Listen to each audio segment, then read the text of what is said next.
Actuellement, le monde vit une grande révolution industrielle de données. Et le grand défi est les big data. Mais pour les big data, on doit stocker un grand volume d'informations et de données. Mais fondamentalement, on se demande comment on va stocker les données. Et là, au début, il y avait le langage SQL qui sert à exploiter les bases de données relationnelles. Mais au fil des années, il y a un grand problème, c'est que c'est limité, le langage SQL est limité quant au volume maximal de données. Et là, on avait la solution durant les années 2000 que on a conçu le langage NoSQL qui veut dire Not Only SQL. Et ça a été développé dans les années 2000 pour servir aux technologies montantes. Mais pourquoi le NoSQL ? Déjà, il y a plusieurs domaines qui sont venus au fil des années, le IoT, l'Internet des objets, le gaming, le social avec Facebook, Twitter, les big data, qui est notre challenge de ce moment-là, et aussi parce que il y a un passage du vertical scaling au horizontal scaling. Je m'explique. Le vertical scaling veut dire que on augmente les ressources matérielles d'un serveur. On a toujours un seul serveur et on augmente ses ressources. Et il y a une limitation toujours à la capacité de la machine. Et le horizontal scaling, c'est le fait d'ajouter de nouvelles machines. Donc on a un serveur, toujours le serveur principal avec de nouvelles machines. Comme exemple, dans notre monde réel, on transport le horizontal scaling, on ajoute plusieurs bus. Et le vertical scaling, dans le même bus, on augmente la capacité. Mais dans le NoSQL, on a 4 types de bases de données, qui sont les suivants. Commençons par les clés valeurs. Les bases de données clés-valeurs associent des clés uniques à des valeurs dans des données. Ainsi, on peut créer de nouvelles clés avec ces valeurs, lire des clés, mettre à jour et supprimer.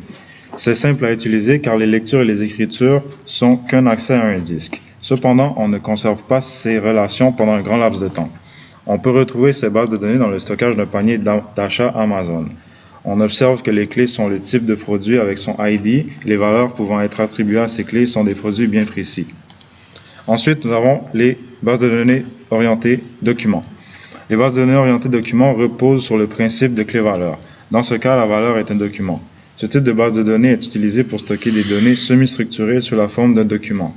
Ce genre de base de données est très répandu en ce qui concerne les données clients, où toutes les transactions d'un client pourraient être accédées à l'aide d'une même clé. Les documents sont très efficaces car ils sont structurés. Ensuite, nous avons les bases de données orientées colonnes.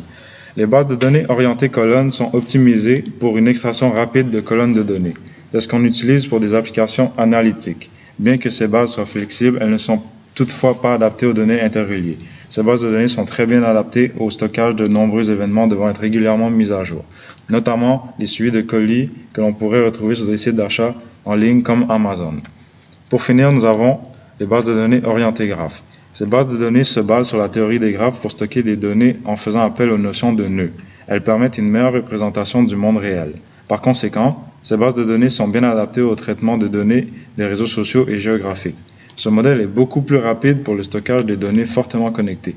Toutefois, n'est pas très adapté si les données n'ont pas de lien entre elles. Ok, maintenant on passe aux avantages et inconvénients. Déjà, il y a le point fort qui est le horizontal scaling. On va distribuer la base de données sur plusieurs hôtes et les hôtes sont conçus pour un matériel de base peu onéreux. Donc c'est une solution aussi économique. Il y a le challenge du big data, c'est que ça peut stocker un grand volume de données. Et la flexibilité, c'est que le NoSQL est plus souple en termes de modèles de données. Il y a plusieurs catégories, la clé valeur, graphe, documentaire et les colonnes. Passons aux inconvénients, c'est que l'administration, elle est un peu difficile à gérer. C'est que les solutions demandent beaucoup de compétences pour leur installation ainsi que des efforts pour la maintenance. Aussi de l'expertise, comme c'est une technologie nouvelle, il est plus simple de trouver une personne ayant une grande expérience de base de données qu'un expert en NoSQL. et aussi un non-respect des propriétés ACID qui sont l'atomicité, cohérence, isolation, durabilité, qui sont un ensemble de propriétés qui garantissent une transaction informatique et exécutée de façon fiable. Donc la plupart de bases de données ne respectent pas ces propriétés-là.